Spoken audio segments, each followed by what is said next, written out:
yankasa umutwe ndakwepa ahita akata umunwa, agerageje kunkata ukuboko ndakwepa akata ikiganza, yagerageje kuntera umupanga mu nda ndawukwepa ahita afatisha ku kuguru, kugeza isaha yantemaguye ubu ndi ibishenjegeri. Inkuru irambuye.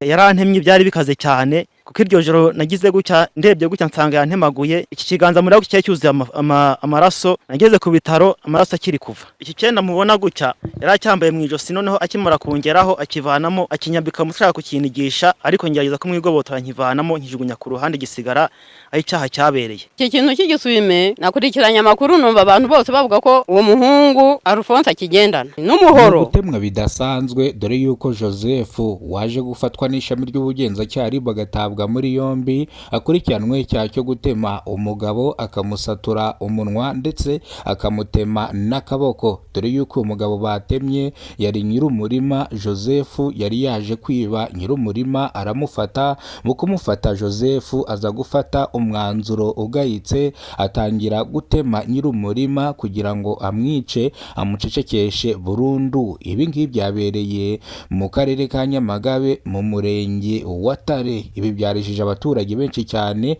abandi batangira kwifata ku munwa, dore ko abaturage baje Joseph bavuga yuko Joseph bino bikorwa batari babimuziho.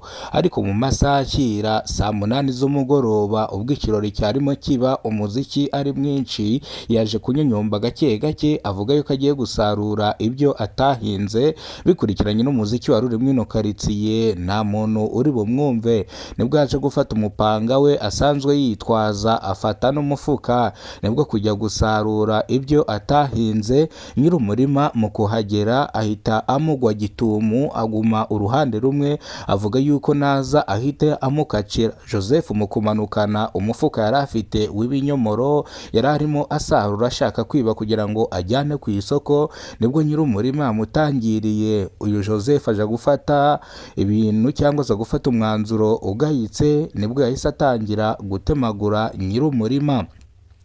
Abaturage bavuga yuko uyu Joseph afungwe atabwe muri yombi, icyaha yakuze gihanishwa igifungo cy'imyaka itarenze 5 ishaka kugabanuka ikagera ku myaka 3. Akurikiranwe icyaha cy'ubusambo n'ubujura ndetse no gushaka kwica nyir'umurima.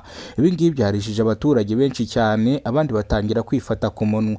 Bamwe mu baturage batanze amakuru bavuga yuko uyu nguyu asanzwe akora akazi gasanzwe k'ubukarani, ariko mu myaka yashije yari umukire afite amafaranga, ubuzima buza kwanga, dore ko abaturage bavuga ko yari afite akabari karimo amafaranga angana n'ibihumbi 500 by'amafaranga y'u Rwanda, ariko akabari indaya zikaza kumuhombya kubera ko yakundaga abagore cyane. Birangira asubiye ku isuka, nibwo yaje kwiyemeza cyangwa yaje gufata umwanzuro utari mwiza wo kuba igisambo, dore ko n'abaturage bavuga ko yategeraga n'abantu mu nzira akabakangisha umupanga akabambura ibyo bafite yarangiza akirukanka. Uyu munsi yaje gufatwa n'ishami ry'ubugenzacyaha atabwa muri yombi akurikiranwe icyaha cyo gutema nyir'umurima aho yaraje kwiba ibinyomoro. Ni ibyarijije benshi, abandi batangira kwifata ku munwa. Aya makuru atugezeho none ahangaha, niyo mpamvu tuyasohoye nayo none ahangaha. Bivuze ngo nimba aribwo bwa mbere ugeze kubona umuyoboro wa Kidasamura TV Rwanda, ibuka gukora subscribe ufungure inzogera.